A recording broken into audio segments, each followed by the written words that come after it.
technology, how fake tutorials, misinformation, and dangerous DIY videos online can put life at risk. So nowadays, students and even homeowners rely on TikTok, YouTube, and Facebook tutorials for electrical repairs and installation. But the question is, nowadays, students and even homeowners rely on TikTok, YouTube, and Facebook tutorials for electrical repairs and installation. But the question is, can we trust everything we see online? Okay, to help us understand the issue, we invited our panel guest from City College of Cagayan de Oro. Welcome everyone. Welcome everyone. Thank you. Let's begin with the most important question. Mr. Libmar, what is the biggest danger when students blindly follow unverified electrical tutorials online? Okay, the biggest danger is safety failure. So many online creators focus on making the project and also look successful on camera, but they ignore the correct electrical standards behind it. Okay. So for example, some tutorials give proper wire sizing, grounding, or circuit protection. So a student may think the setup is safe because the light burns on but hidden overheating. So an short circuit may already exist inside the wiring. Okay. So, even if the project works, it can still be dangerous? Mr. Carl? Exactly. In electrical technology, a working project does not always mean a safe project. Improper installations can cause electrical fires, damage appliances, or even fatal electrocution. So Libmar, why do you think fake electrical tutorials spread so quickly on social media? So one major reason is entertainment value. Short videos are edited to look fast, easy, and successful. So viewers only see the beginning and the final result.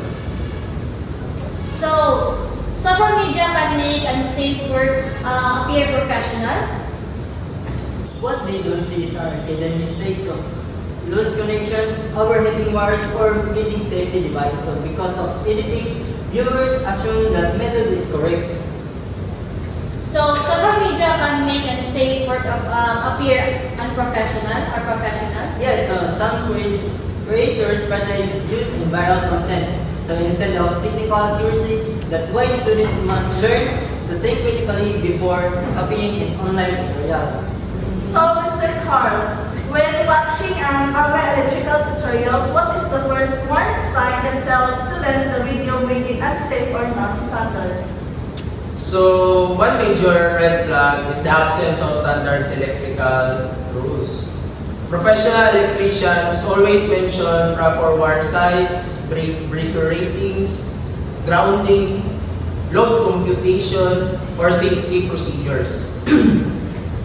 If a tutorial ignores the Philippine Electrical Code or does not explain safety precautions, students should avoid following it. What about creators who use shortcuts just to save money? That is another dangerous side. In electrical technology, shortcuts can lead into accidents or professional work follows standards because standards protect lives and property. Okay, Mr. Carl, what can actually happen if someone copies unsafe electrical tutorials online? So the consequences can be very in serious or mga serious na mga injury. So number one is arc flashes. Number two, electrical shocks. Number three, burn injuries. Number four, structural fires. Number 5, equipment damage, and number 6, fatal electrocution. So, for example, some viral videos recommend using cheap tape or improper connectors instead of a standard insulation material. Under heavy electrical load, those materials may demelt and start a fire. So, misinformation online is not just a simple mistake. It can become life-threatening. Yes, Angelo. In our field, wrong information can directly affect human safety. So Libmar, since the students use the internet daily, how can they safety verify if a tutorial material is trustworthy.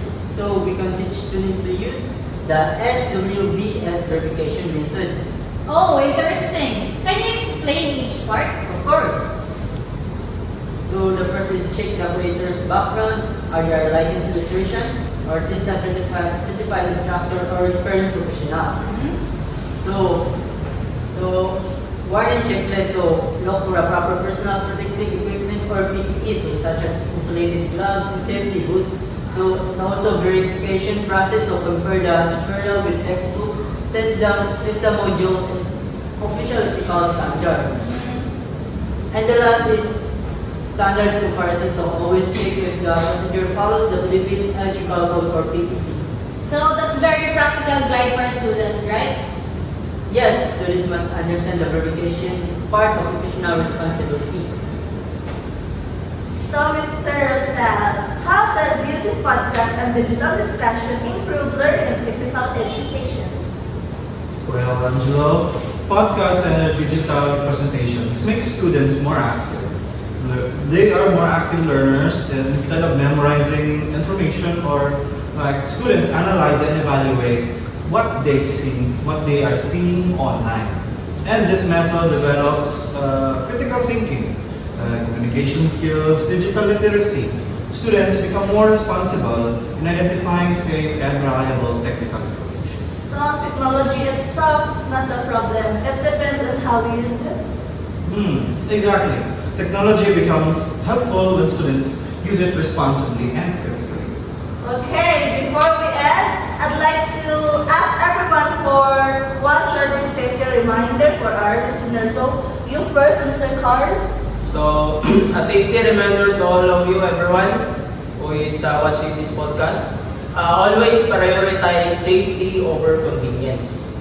So for me, not everything viral online is correct. And always follow the Philippine Electrical Code. So, shortcuts and electrical work can cost our lives. And also verify information before applying it. Responsible learners become responsible professionals. Thank you for amazing panel guests and to everyone listening today. Remember, electrical technology knowledge must always be grounded in safety, standards, and truth. This has been the Safety Ground Podcast Show. I'm your host, Babiel. I'm Anjulu. Reminding